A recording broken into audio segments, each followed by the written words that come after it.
গত ১৬ বছরের ফ্যাসিজম আর ডিক্টেটরশিপে পেঁচিয়ে থাকা আতঙ্কের কারণে অনেকেই অনেক ইনফরমেশন প্রকাশ করতে পারেনি।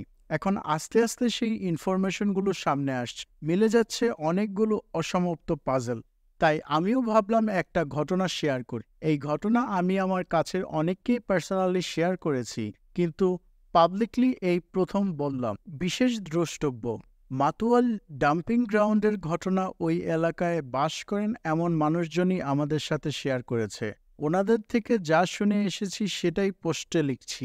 ঘটনার সত্যতা কতটুকু সেইটা অবশ্যই তদন্তকারী বিভাগ যাচাই করে দেখবেন।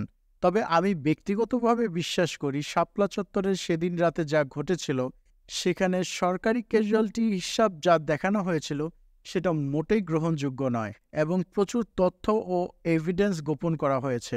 ২০১৬ সালে, মাসটা ঠিক মনে করতে পারছি না, খুব সম্ভবত এপ্রিল কিংবা মে মাস হবে।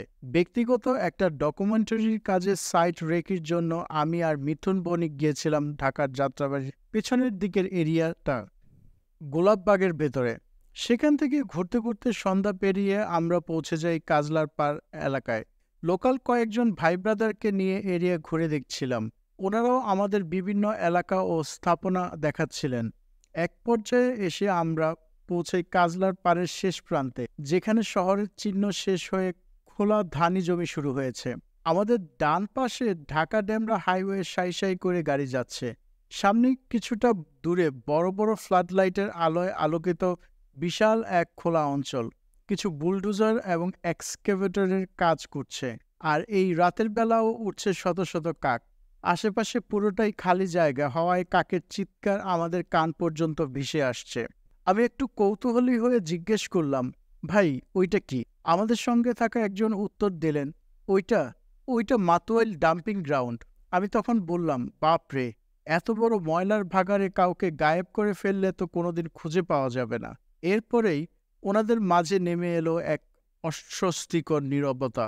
ওই ভদ্রলোক নিজে থেকেই জানালেন এক নির্মম সত্য, যেটা গোলাপবাগ, কাজলার পাড়, বিবির বাগিচা সহ আশেপাশের সব এলাকার মানুষজনই জানে, কিন্তু মুখ খুলতে রাজি না। ২০১৩ সালের ৫ই মে রাতে মতিঝিল শাপলা চত্বরে হেফাজতে ইসলামের অন্তত ১,০০,০০০ কর্মীকে চত্বর থেকে সরানোর জন্য রাত ১টা থেকে জয়েন্ট অপারেশন শুরু করে পুলিশ, র্যাব, বিজিবি। এর ২ ঘন্টা পর রাত ৩টা থেকে ৩:৩০টার দিকে অনেকগুলো ট্রাক প্রবেশ করে মাতুয়াইল ডাম্পিং গ্রাউন্ডে। সেই ট্রাকগুলো থেকে নামানো হয় সারি সারি সাদা পাঞ্জাবি পরা রক্তাক্ত লাশ।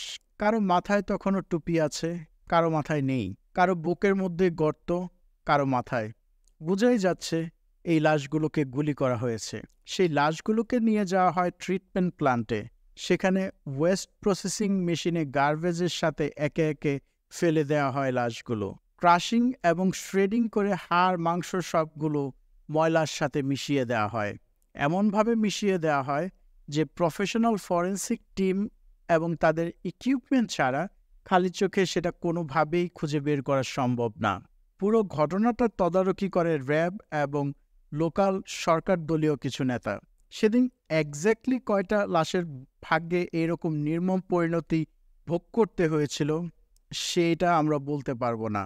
তবে নাম্বারটা যে ৩ সংখ্যার কম না, সে ব্যাপারে আমরা সবাই নিশ্চিত।